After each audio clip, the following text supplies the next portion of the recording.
What's going on? What's going on? Brutus here on my mini FO couch. One of my minis. Starting to collect them like Darth Sidious from the Star Wars. But I'm over here at Team WBT. That means it is Minor League Champions War League time, or the MLCW. And unfortunately, came up just 1 star short. But that's the name of the game. Team WBT match went up against Black Diamond, who I'm very familiar with from a long time ago. I think we've warred, when I was at Team WBT, we warred against them, or hashtag Halo did back in the day. But it's a relatively well-known clan, and they're very good. Taking a look at the breakdown for this, it was 2, 5, and 18. And looking at the dip percentage was 50%. However, just 96 and 90% for the other two. Really close.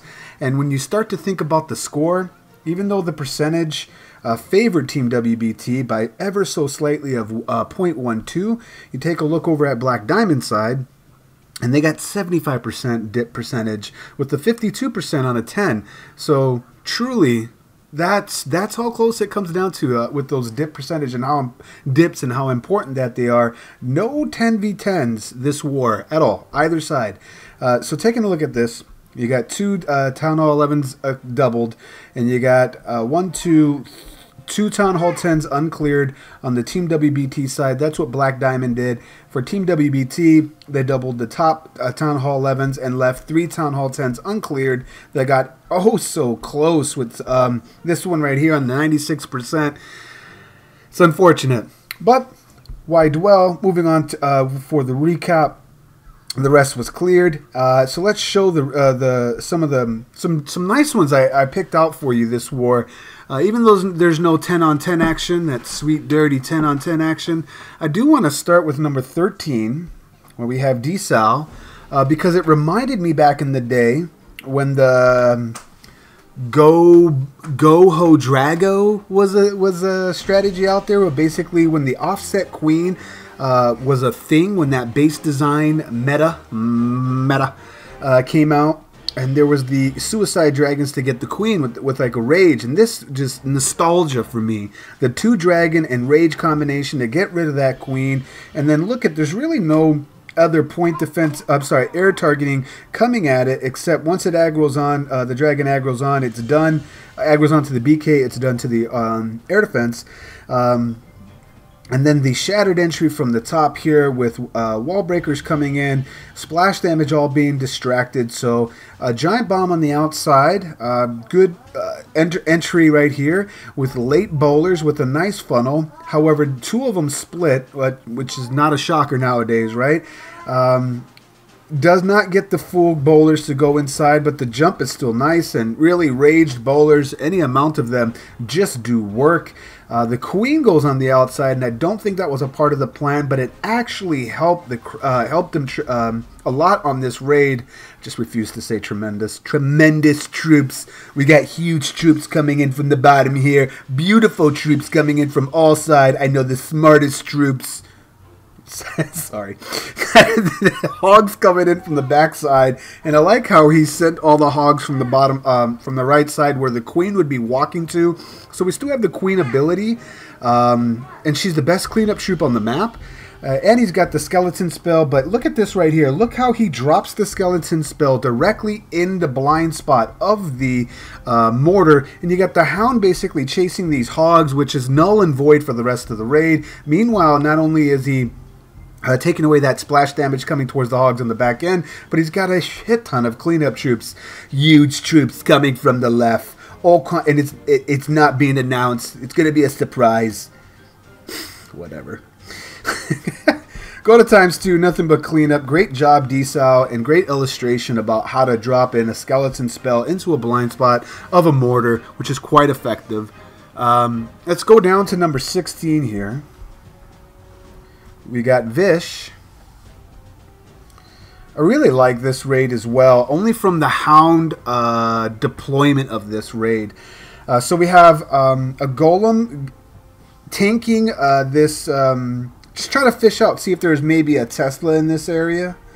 Oh, I'm sorry, trying to bang on this wall. And so, in the fact that he put down one golem to see if he would get it to bang on the wall, didn't, then he adjusted and put it even further to the right to make sure it would bang on the wall. And then that golem, that jump makes it reroute inward, but still distracting the archer tower, so that allows these wizards here that unfortunately are chasing the BK now, but then they stop and start working on the funnel for these bowlers. Again, you got Tweedledee and Tweedledum there going to the far right doing cleanup, which actually helps in the long run because they're taking down high hit point storages and town halls. BK to the left, Queen in the middle, ability being used, and then right here, look at this right here. No sweepers, 2 ADs left, and he drags them clear across the base from left to right, taking all the Black Sams and Larrys that love to pet the hounds, and then the Queen snipes the Larrys as they traverse past her. Just so nice. Then the complementary loons towards the top part with a little bit of haste there to push them through Wizard Towers, so that way when the pack or wad of loons head over to the Wizard Towers, they're done. And that's a real threat towards wad of loons coming into Wizard Towers. You never really want to do that unless you want to avoid that at all costs. Going to ×4, nothing but cleanup. He has loons in all different spots with a cleanup baby dragon at the back end to boot. Just really, really nice shattered Lalo right here, or Gobo Lalo. For the last two raids, I was just highly impressed because I watched them attack all the time, and you kind of know each other's style and what they favor. So I saw Abe Ortiz, the infamous hog everything Abe Ortiz. Now just take a look at the army. I saw the army, I was like, hold up. Was this really him? He's using air miners. Like, WTF. That is not the Abe Ortiz that I know. So I didn't think it was him. I'm like, I need some confirmation here. You know, Illuminati confirmed. But the entry looked a lot like him, but I was just so shocked. If you take a look at this, the haste, the heal, Lalo, this is not the Abe Ortiz that I know. I mean, I was so confused. And apparently he's sipping the Kool-Aid. He's been practicing on the air miners. Maybe he, you know, if you can't beat him, join him. Hogs are still very much OP, but there's really not, back in the day when I warred with Abe Ortiz, before when the poison spell first came out, the base building meta didn't really change all that much. As you can take a look at this beautiful, beautiful Lalo right here, and just the haste and heals all in the right spots. I was just so highly impressed to a point that I almost didn't think it was him, because not that to knock Abe Ortiz, he just hates Lalo. He absolutely hates it. He loves hogs, but this was really impressive.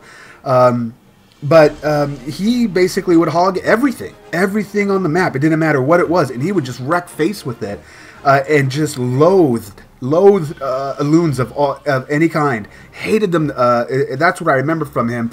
And then I do remember him talking through chat of and things like that, asking about him, like, you know, I might as well try and learn. So if this is the result of you practicing, holy shit, bro, that is impressive.